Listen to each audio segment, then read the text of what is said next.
parlons de aller ensemble. Vous avez pendant l'émission évoqué cette sorte de mastodonte qui est aux affaires depuis une quarantaine d'années aujourd'hui.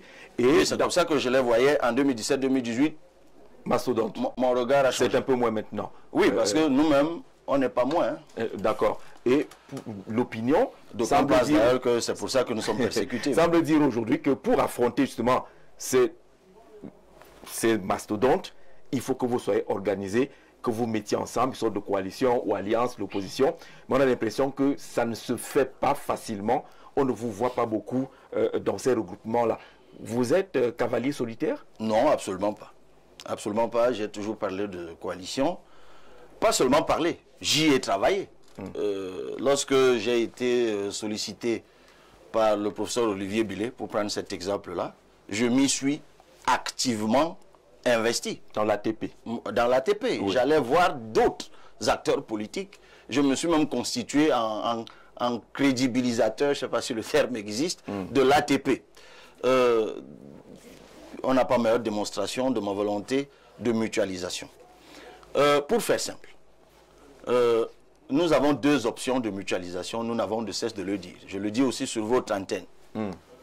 Le Cameroun est dans un tel état de déliquescence que soyons honnêtes avec nous-mêmes.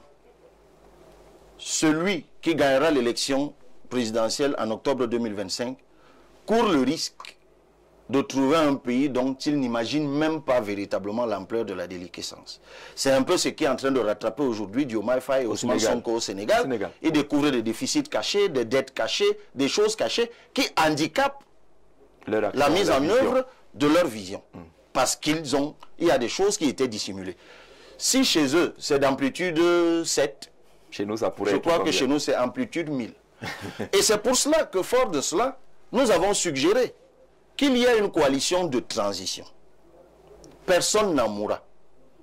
Et vous vous souvenez d'une interview que j'ai donnée sur RFI, où lorsqu'on m'a demandé quel profil vous voyez pour cela, j'avais même donné un nom.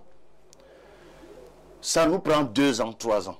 On fait l'audit du pays, on réécrit la constitution, on réécrit le code électoral, on réconcilie les Camerounais, on organise une élection équitable sur la base des projets de société. Vous imaginez cette transition-là? D'aucuns trouvent que c'est chimérique. Sans être à la tête forcément. Mais la preuve, je vous dis que j'ai dit dans une radio internationale que moi je m'effacerai au profit de cette personne. Que vous ne citez plus. Non, mais je peux la citer puisque les archives sont, c'était Maître Akeremouna. Oui. Je l'avais cité très clairement. Maintenant, si on ne peut pas faire ça, il nous reste l'option sénégalaise. L'option sénégalaise, c'est l'option Diomaye président.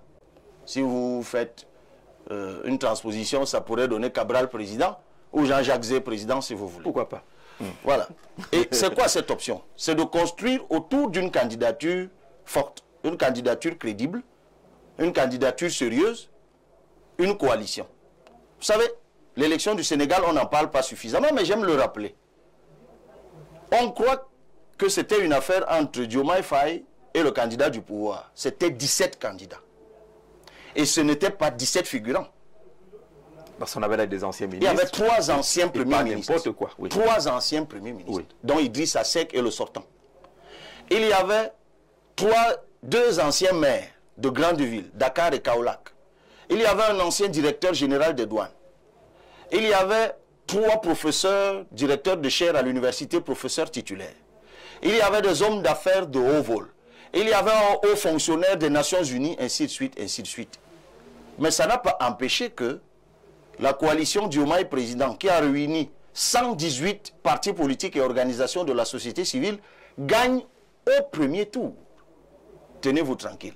Ça bat en brèche l'idée selon laquelle, parce que l'élection au Cameroun serait à un seul tour, un candidat ne pourrait pas, lui seul, remporter l'élection à ce seul tour face à d'autres candidats. Il faut aussi, c'est ce que nous appelons l'impuissance apprise. Parce que cette fameuse impuissance apprise qui implante dans le subconscient des Camerounais qu'ils ne sont rien, qu'ils ne valent rien, ça induit une forme de dépendance permanente vis-à-vis des autres. Mais il faut que les gens apprennent à croire en eux. Même une coalition doit apprendre à croire en elle. Donc nous, on travaille sur ces 2 leviers. Si nous ne sommes pas capables de convaincre les autres de faire une coalition de transition, ben nous travaillerons à une coalition autour d'une candidature forte. Parce que là aussi, c'est un sujet important. Et il faut savoir apprendre du passé. Monsieur Jean-Jacques Zé, il y a un dicton qui dit qu'il faut faire attention lorsque vous mélangez quoi et quoi déjà? Allez-y. Des torchons, je ne sais pas tout. Mais c'est une expression comme ça. Oui. Moi, ce que j'ai envie de vous dire, c'est que lorsque vous mettez ensemble... Les torchons et la serpillère. Voilà, c'est ça l'expression. L'expression convenue souvent. Si vous mettez sur le même pied d'égalité un leader de parti politique qui a travaillé à construire un projet, qui a travaillé à faire du maillage territorial, donc qui peut apporter quelque chose.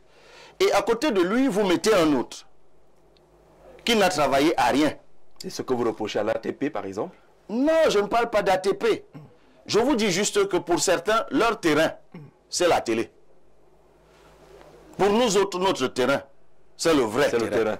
C'est Yokadouma, c'est Ngoro, c'est Galim Tinière, c'est Menganga où on a des élus, c'est Kaikai où on a perdu à 47%, c'est Kribi où on a perdu à 38%, c'est Konyambeta où on nous a arraché la victoire en pleine nuit. C'est ça le terrain. Et moi, je suis fatigué parce que, et je fais cet aveu public, et mes militants m'avaient mis en garde pendant longtemps. Et même les anciens de la scène politique gabonaise m'avaient mis en garde. Vous cheminez avec des gens qui n'ont pas travaillé. À un moment ou à un autre, vous ne voyez pas les choses de la même façon. Vous n'avez pas les mêmes priorités. Parce que nous qui faisons le terrain, par exemple, nous savons que la priorité, c'est la surveillance du vote. Mais pour quelqu'un qui n'a de comité de base nulle part, il ne va jamais penser à la surveillance du vote parce que de toute façon, penser surveillance du vote, c'est penser à la ressource humaine qui va surveiller le vote. Lui, sachant qu'il n'en a nulle part, n'y réfléchira jamais. Et lui, il aura toujours tendance à aller vers des choses qui sont plus aériennes que des choses qui ont, au détriment des choses qui ont une réelle emprise pour l'atteinte des objectifs que nous nous fixons. Mais présenté comme cela, on sent que vous ne pouviez pas rester avec l'ATP, par exemple. Ça ne pouvait pas durer. Vous savez, on apprend tous les jours. Oui. D'abord, on est toujours à l'ATP, on n'en est pas sorti. Pourtant, on a lu un texte d'un membre de l'ATP qui vous traite. Mais c'est bien ce que je vous disais tout à l'heure, vous voyez, ça fait toute la différence. Oui. C'est-à-dire, il y a des membres qui n'ont pour existence que dans la rédaction des pamphlets contre les autres. Mais moi, je n'ai pas le temps d'écrire un pamphlet contre un autre. Parce que le temps, quand j'ai une minute, M. Jacques Zé, je suis sur le terrain, proche des Camerounais, pour apprendre des Camerounais, réfléchir avec des camarades à formuler des solutions pour les Camerounais. Je ne peux pas m'asseoir là. Seuls les oisifs réfléchissent, qu'est-ce que je vais dire à Jean-Jacques Zé, par quelle insulte je vais encore dégommer Jean-Jacques Zé demain matin. Parce qu'il n'a pas d'emprise réelle. Vous voyez, et c'est ça le risque. C'est ça le risque. Et je vous l'avoue, on apprend tous les jours. Et moi, j'ai appris donc à cheminer avec ce genre de personnes. Non. On est là. On dit, bon, avançons. Puisque de toute façon, on a désigné des porte-paroles de l'ATP. Moi, je suis étonné tout le temps que l'on me demande de parler de l'ATP. L'une des premières résolutions à l'ATP, c'est qu'on a désigné des porte-paroles. Mais vous ne figurez pas. Maintenant, ces porte-paroles, au lieu de porter la parole du travail, porte la parole de l'invective. Sur la liste des candidats à la candidature de l'ATP, ils sont 8. Vous n'y figurez pas. L'un des membres a dit de vous que vous êtes des gens qui arrivaient à l'ATP comme des messies. Vous pensiez qu'on vous déroulait simplement le tapis rouge pour qu'on vous désigne leader de ce côté. Pourtant, ce n'est pas la même démarche qui est faite là-bas. Et du coup, Cabral Libi, Dieu Kamchameni, une couve sont partis parce qu'ils ont été déçus par l'approche de l'ATP. Vous savez, vous, c'est parce que vous avez la chance d'être journaliste que vous êtes au courant de tout ça. Donc moi, je ne suis même pas au courant de ça. Donc je ne sais même quoi en dire, en fait. D'accord. Alors, il reste quoi dans les chances d'une coalition? L'ATP vole presque en éclat. M. Olivier Billet ne va pas apprécier cette expression-là. Les autres il faut que ce soit bien clair. Oui, parce que demain, je vais lire un pamphlet comme quoi Cabral Libi a dit que l'ATP a volé en éclat. Parce que c'est toujours comme ça que ça commence. Que ce soit bien noté que c'est vous qui l'avez dit. Ça ne vient pas de vous. Les autres ont choisi leur candidat, déjà désigné Maurice Kamto. Vous êtes encore dans le sous-marinage. Finalement, qu'est-ce que les Camerounais doivent noter? Est-ce qu'on s'attendra à avoir une coalition forte pour avoir un candidat fort pour aller à cette élection? Moi, je sais qu'il y a des discussions qui sont en cours. Aujourd'hui, même à l'Assemblée nationale, Joshua Oshi et moi-même avons été contactés. On en parlait parce qu'on est assis côte à côte à l'Assemblée nationale et on échangeait à propos des contacts qui ont été, que nous avons reçus d'autres leaders. Nous ne sommes pas habilités à parler d'eux. Mais au moment où nous parlons ici, il y a de figures fortes de l'opposition camerounaise qui sont en train de travailler à leur façon aussi à essayer de construire une coalition. Ils ont déjà recueilli nos avis les uns les autres et ils sont en train de travailler dessus. Donc, moi je vous le dis encore, M. Jean-Jacques Zé, que je vous ai donné les formules qui sont les nôtres au PCRN. Je les ai partagées avec vous. Soit une coalition de transition, soit une coalition autour d'une figure forte. Toutefois, nous restons ouverts à toutes les autres initiatives de coalition qui ont cours. Après tout, l'élection, c'est en octobre. Et souvent, ces choses-là, elles n'arrivent à aboutissement qu'après de longues, d'âpres et autres négociations. Parfois, c'est même vers la fin. C'est à la dernière minute. Parce que le temps fait aussi son effet. Il y a un certain nombre de choses qui s'ajustent tout simplement. On sait avec le temps qui vaut quoi, qui est quoi, qui mérite quoi, qui peut faire quoi, qui peut jouer quel rôle. Donc moi, je ne désespère absolument pas. Ce que je sais, c'est que c'est une attente forte du peuple camerounais.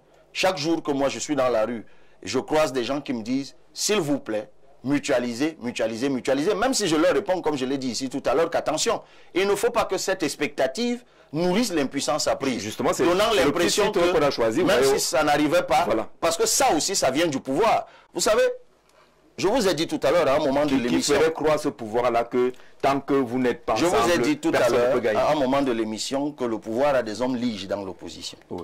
Et parfois, c'est même parmi les plus radicaux. Et l'objectif derrière tout cela, vous m'avez posé la question, pourquoi? C'est justement de polariser l'attention sur ces gens qui vont par la suite détruire toutes les initiatives auxquelles ils vont adhérer. Pour donner, pour raconter après, vous voyez, l'opposition n'arrive pas à se réunir. Oui, la vérité c'est que le pouvoir n'a pas intérêt à ce que l'opposition coalise. Donc eux aussi, c'est de bonne guerre. Ils sont proactifs. Ils trouvent des agents fantômes qu'ils mettent dans l'opposition pour que ça n'arrive pas. C'est pour cela qu'il faut beaucoup de recul, c'est pour ça qu'il faut... c'est pas tout ce qui brille qui est or, c'est pas tout ce qui crie qui est fâché, c'est pas tout ce qui gueule qui est convaincu, ainsi de suite. Il faut beaucoup de recul, beaucoup de prudence, beaucoup de maturité. Et même, j'ai envie de dire, moi j'en suis aujourd'hui, quand je prie Dieu le matin, je lui dis, Seigneur, révèle-moi le vrai visage des gens. Et vous les découvrez tous les jours. Ah oui, parce que humainement, parfois c'est impossible, il n'y a que Dieu qui vous le révèle. D'accord, très rapidement, vous allez être très bref dans les réponses. Très bonne émission, félicitations particulièrement à vous Jean-Jacques. Merci enfin pour votre professionnalisme dans vous êtes enfin d'une telle émission. Vous étiez dans le besoin. Emmanuel Ngoué, c'est toujours rassurant, Monsieur le Président. C'est toujours rassurant. Alors, autre question. Honorable, là c'est un peu long. Cabral Libi, merci pour votre passage sur Info TV. Quelles sont vos propositions concrètes? On a déjà parlé de cela, mais on prend un aspect, améliorer l'accès, réformer l'éducation pour qu'elle réponde aux besoins du marché de l'emploi. La question de l'éducation revient plusieurs fois. Elle englobe la situation des enseignants aujourd'hui et les réformes que vous pourrez porter à l'éducation pour qu'on ait, dit-il, l'éducation, accès au marché de l'emploi. C'est le contenu des enseignements, c'est l'orientation, c'est la situation de l'enseignant, c'est la condition du livre. Le livre. Le livre. Le livre, c'est fondamental. Le Cameroun a certes ratifié le protocole à la Convention de Florence, mais les intrants du livre, on paye toujours. On les paye toujours. Et du coup, l'industrie du livre ne décolle pas. La question de l'orientation, elle est fondamentale. Quel est le profilage de la ressource humaine dont nous avons besoin demain et après-demain? L'orientation, c'est très important. Il y a déjà eu dans ce pays la les situation états généraux de l'éducation. Ah oui, vous passerez par la même case. Oui, c'était en 1996. Oui. Mais malheureusement, les résolutions des états généraux de l'éducation sont toujours dans les tiroirs. Hélas, l'une des résolutions, par exemple, de ces états généraux, c'était de fusionner les systèmes. Nous sommes quand même toujours aujourd'hui dans un pays où vous entrez dans un lycée bilingue. D'un côté de la cour, on a 3 diplômes et de l'autre, on en a 4. Et la question du probatoire. Ben, c'est ce dont je vous parle. Oui. Et on est en 2025, bon Dieu. Et il y a la question de l'enseignant. La question de l'enseignant, qui est fondamentale. Nous le disons très bien dans ce livre. C'est ça la clé. Il faut changer le statut de l'enseignant, lui donner une rémunération conséquente. En fait, j'ai envie de dire que l'enseignant doit être notre bébé. Vous savez comment, on veille sur comment on chouchoute un bébé. Quelles sont ses conditions de travail? Quel est son profil de carrière? Le fameux décret de profil adéquation qui a été signé par Joseph Ounapé à son âme lorsqu'il était Mineduc n'est jamais respecté. Et il y a là des parachutages qui font que ça altère même la motivation des jeunes enseignants. Mais le plus important, c'est de décoloniser le système éducatif camerounais. Il faut le décoloniser parce que malheureusement, on est encore, M. Jean-Jacques Zé, dans un pays où lorsque, dans une famille, on apprend qu'un élève, que le meilleur, qu'un enfant dans une famille, parce qu'il était le premier au bac, a une bourse pour le Canada, c'est la fête. Donc on en est encore aujourd'hui à fêter le départ de nos cerveaux. C'est-à-dire, vous vous demandez comment un pays comme le Cameroun fait pour que le meilleur du bac se retrouve l'année d'après, comme je l'ai retrouvé, celui, le premier au bac de tout le Cameroun, d'il y a 2 ans, 3 ans, je l'ai retrouvé au Canada. Comment on fait pour les laisser partir? Parce qu'on est toujours dans l'obsession de l'ailleurs. On est toujours dans l'impuissance apprise. Et notre système éducatif, je vous fais juste une démonstration toute simple. Est-ce que vous savez, M. Jean-Jacques Zé, que lorsque vous avez le bac F4 au Cameroun aujourd'hui, le bac F4, c'est le bac génie civil. C'est le bac génie civil. Oui. Vous arrêtez les études. C'est fini. Ah ben, il n'y a pas de perspective. Réfléchissez-y. Oui. Vous ne pouvez pas. Pour aller à Polytech, c'est un concours. École des travaux, c'est un concours. École des postes, c'est un concours. Faculté de génie, c'est un concours. Pourtant, lorsque vous avez un bac A4 allemand, vous avez 10 universités d'État qui vous ouvrent les bras ou les portes, ayant chacune une quinzaine de filières. Attention, attention, on a un problème structurel de notre éducation. Je n'ai rien contre les sciences sociales que j'ai moi-même apprises. Mais je dis que lorsqu'on a des besoins d'industrialisation, ben on pense à des lycées agricoles. On pense à une loi d'orientation agricole. On pense au statut de l'agriculteur. On pense au profilage de la ressource humaine, de l'industrialisation, de l'agriculture, de la transformation. Pour l'heure, nous avons encore un système éducatif. Nonobstant le fait que depuis 2009, nous soyons entrés, mais ça c'est des slogans dans le système LMD que l'on a vendu pour essayer de grappiller quelques financements de gauche et de droite. Il faut complètement refondre notre système éducatif, donc le décoloniser. Tout ça est dans cet ouvrage, en fait. Bertrand Kam-Azer depuis Figuil, je crois que le président a répondu à votre question. Bravo pour cette belle émission. Le président Kabara Libi sait ce que je pense de lui. Demandez-lui comment l'artiste au Cameroun souffre pour avoir besoin de son intelligence pour sortir l'artiste de la misère. Tony Nobody, président du SINA Mourka. Alors, ça c'est incroyable. Monsieur Jean-Jacques, vous avez vu encore les artistes manifester avant-hier. Ah oui, mais ça c'est inadmissible. Oui. C'est inadmissible. Moi j'ai été choriste. Et pendant cette période-là, nous sommes allés enregistrer un album en studio. Beaucoup de gens ne savent pas que j'ai une maquette. Mais sortez l'album. Eh ben, qui sait. Et c'est là que j'ai vu la souffrance qu'il y avait à poser la voix. C'était des nuits et des nuits. Et là, je parle d'une production musicale. Aujourd'hui que j'écris des livres, je sais ce que c'est qu'écrire un livre.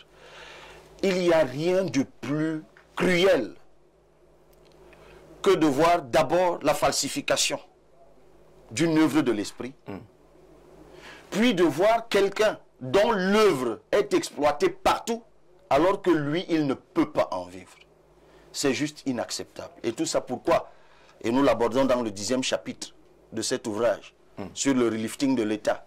C'est parce qu'au ministère compétent, les gens vampirisent la culture, vampirisent l'art.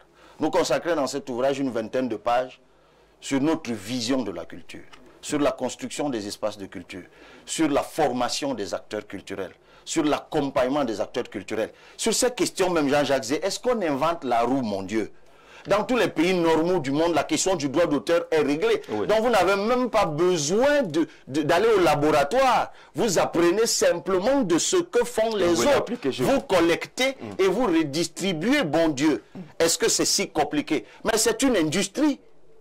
La culture, c'est une industrie. Absolument. Elle a de la valeur ajoutée parce que lorsqu'on parle, il faut savoir que l'industrie, c'est la transformation, non? Vous savez, lorsqu'on transforme le blé en pain, c'est l'industrie. Lorsque vous transformez une idée en un rythme, vous avez fait de la transformation. C'est ça l'industrie. Et c'est une transformation de masse. Parce que votre album, parce que votre tableau, parce que votre menu gastronomique, parce que votre génie vestimentaire est fait en masse et transforme les comportements des gens. Et ça construit une identité. On parle de culture française, de culture camerounaise. Ça génère, c'est une valeur ajoutée incroyable. D'accord. Il y a des pays dans le monde qui ont un gain en devise par la culture. Et nous, faute de vision, comme d'habitude, on vampirise le peu qu'il y a. C'est juste inadmissible et inacceptable. Donc on va sortir l'émission avec un album photo. On allait fouiller un peu loin dans les archives. Avec le concours de la réalisation, on va rapidement parcourir cet album photo. Est-ce qu'on peut avoir de Cabral Libye, il y a de cela quelques années, pour répondre justement à ceux qui pensent que Cabral Libye a commencé cette affaire en 2018. Ça, c'est une photo de Bafoussam. Bafoussam. Je reconnais le régional de l'époque, Armand Noutak. D'accord. Qui à un moment est parti à Univers, puis au MRC. Je crois depuis un certain temps, il est beaucoup plus dans les affaires de football. Je vois Eric Kennedy Foyette. Alors ça, c'est un des... Il est vice-président de l'Univers maintenant. Oui. Et je crois d'ailleurs qu'en chapeau... Ah oui, alors oui, là, oui, ça c'est Eric Kennedy Foyette. Ah, et cette expédition d'ailleurs, je crois qu'elle a une histoire, cette expédition. Je crois qu'il y a quelqu'un qui manque d'ailleurs à la photo, c'est Armand Okol. Parce qu'à l'entrée de Bangante, chez Madame Ketchakouté, c'est oui. où? C'est Bangante. C'est Bangante. Ou Bafan en fait. C'est Bangante. Bangante. Le véhicule de Eric Kennedy Foyette, le frein avait lâché. Oui. Vous connaissez la falaise qu'il y a à l'entrée. Oui. Et le frein a lâché et il ne nous a rien dit. On a tous découvert qu'on était en train de rentrer à Bangante vers 2 h du matin comme des fusées. On est resté silencieux dans le véhicule en se disant si on est vivant au bout. Alors, et pour la petite histoire. Et il y a Denis Ongba qui est aujourd'hui il est au Mincom maintenant. Ministère de la directeur des observatoires. Directeur de l'observatoire, vous le voyez, il a le chapeau d'Inabel comme on appelle. Il était de l'expédition. D'accord. Ah oui, alors vous ne l'aviez pas reconnu. Le Foyette nous disait justement que si vous vous souvenez de cette histoire, à l'ouest, il va nous passer un coup de fil après. Est-ce qu'on peut avoir une autre photo? Je crois d'ailleurs qu'il vous a promis quelque chose. Eh bien, il faut qu'il sur la photo sur la photo piège. On y va rapidement à la réalisation pour sortir de cette photo. Ah oui. Et là, ici c'est 2018. C'est 2018 et ça aussi ça a une histoire. C'est à Dakar. C'est à Dakar. Là où est enterré oui. Je pars des États-Unis, je suis en tournée aux États-Unis et je vais prendre un vol direct Air Sénégal. Et il y a une histoire sur cette photo parce qu'on arrive ce jour-là au cimetière de Yoff. Oui. Et il y a du monde partout. Et nous en sommes étonnés. Et on nous dit, c'est la fête des morts. Et quelqu'un me dit, mais vous avez du génie, vous avez du nez, vous. Vous arrivez ce jour. Oui, justement. Et ce jour, je reçois un coup de fil de Madame Germaine Aïdjo, paix à son âme. Elle n'était pas là à Dakar, c'est sa soeur qui nous a reçus pour nous amener à la tombe du président Aïdjo. Et elle me dit, elle était souffrante à l'époque, elle me dit d'une voix très émue au téléphone, elle me dit, Monsieur Libye, que Dieu vous bénisse, depuis que mon époux est décédé, jamais on a chanté l'hymne pour lui, jamais on a chanté l'hymne devant sa tombe, parce qu'on avait chanté l'hymne sur sa tombe. Et la fin de l'histoire, c'est que mon père, paix à son âme également, qui est grande gueule, qui a été fait prisonnier plusieurs fois parce qu'il était un peu comme moi, je crois que je tiens ça de lui, le fruit n'est pas tombé très loin de l'arbre. Quand je reviens, il me dit, mais Cabral, toi aussi. Aïdjo, il était dur, hein? Il ne m'a pas toujours bien traité. Et je lui dis, eh bien, écoute papa, chacun son histoire. D'accord. Chacun son histoire. Et c'est depuis ce temps, en fait, et c'est l'une des raisons pour lesquelles j'ai accepté d'aller au PCRN, ça beaucoup de gens ne le savent pas. Depuis ce temps-là, je suis habité par au fond de moi, par la philosophie de la réconciliation. Et d'ailleurs, il y a tout un chapitre dans cet ouvrage sur la réconciliation. J'ai toujours pensé qu'il faut réconcilier les gens. Et qu'il faut garder le meilleur des gens. D'accord. Et j'ai réussi à le convaincre. D'ailleurs, juste à sa mort, il me demandait souvent, oui, mais tu ne repars plus à Dakar. J'ai dit, oui, alors, très rapidement, quelques photos, on n'a plus que 2 minutes. Et j'en profite pour dire ce que j'avais promis ce jour. D'accord. Devant cette tombe. On va très rapidement. Je crois que l'une des choses, si je suis élu président de la République, c'est le rapatriement des... Ben absolument. Absolument. Et ce que je dis pour le président Aïdjo, si j'ai l'occasion de le dire un jour du président Biya, je le dirai. Vous savez, vous pouvez dire tout ce que vous voulez. Lorsque Dieu a fait grâce à un homme d'être président d'un pays, vous pouvez toujours penser et dire ce que vous voulez. Ben, il a été président de ce pays-là et il a droit éternellement à la respectabilité due au magistère qu'il aura exercé. Alors, on va aller rapidement avec la suite de l'album. La réaction va nous le permettre de prendre encore 2 photos. On peut dire 1 ou 2 mots là-dessus. Ah ouais. Alors, ben ça, mes contempteurs utilisent constamment cette photo. pour je se payer. Je ne sais pas qui a mangé. Je sais pas qui a mangé avant ou après, mais là, elle a été faite par M. Abdourahmane Mokhtar, qui est mon directeur de cabinet aujourd'hui. Et là, on doit être à Garoua, je crois. À Maroua. Oui.